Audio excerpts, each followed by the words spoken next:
High! একঘেয়ে জীবন থেকে মুক্তি পেতে আমরা আজকে এসেছিলাম পাবনা জেলার অন্যতম সুন্দর এবং বিলাসবহুল রিসোর্টের মধ্যে একটি রূপকথা রিসোর্ট। যদিও আগে কখনো আসা হয়নি, খুবই সুন্দর ছিল এখানকার পরিবেশ, তাই চলে আসলাম। এদিকে প্রথম যেটা চোখে পড়বে তা হচ্ছে এখানকার ম্যানেজমেন্ট এত সুন্দর করে গ্রামীণ সংস্কৃতিটাকে তুলে ধরেছিল। ঠেলাগাড়ি, রিক্সা, পালকি।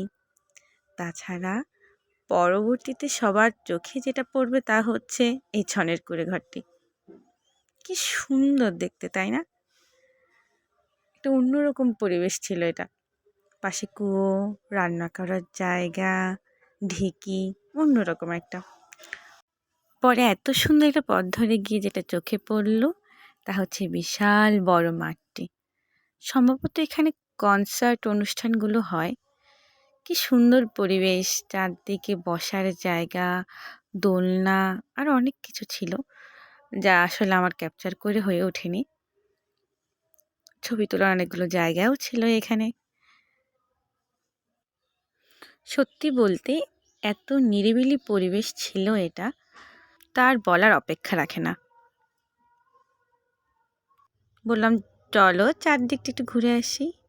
এরপর এইদিকে এসে তো আমি পুরোই অবাক। এটা মানে কি বলবো, কি সুন্দর, তাই না? ও, আরেকটা কথা বলতে ভুলে গেছি। এদিকে আসলে আপনাদের চোখে যেটা সবার আগে পড়বে তা হচ্ছে এখানে বিদেশিদের খুব আনাগোনা, বিশেষ করে রাশিয়ানদের। আমরা যাওয়ার পর দুইটা পরিবার দেখলাম, যদিও তারা তাদের খাওয়া দাওয়া নিয়ে ব্যস্ত ছিল, তাই কি ভাববে বলে আমি ক্যামেরাটা ওই দিক থেকে সরিয়ে নিলাম। এরপর অনেক ঘোরাঘুরি পর বললাম চলো এবার তো কিছু খেতেই হবে, খিদে তো লেগেই গিয়েছে, তাই না? ওরা বললো আচ্ছা ঠিক আছে চলো। পরে আমরা এই রেস্টুরেন্টটিতে ঢুকলাম।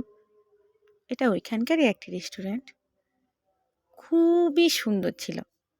চারদিকটা এত খোলামেলা ছিল, আর ওদের স্টাফদের ব্যবহারটা খুবই ভালো ছিল। এটাও একটু অন্যভাবে ওরা সাজিয়েছে। পরে একটি আইসক্রিম নিয়ে সুন্দর ফুলের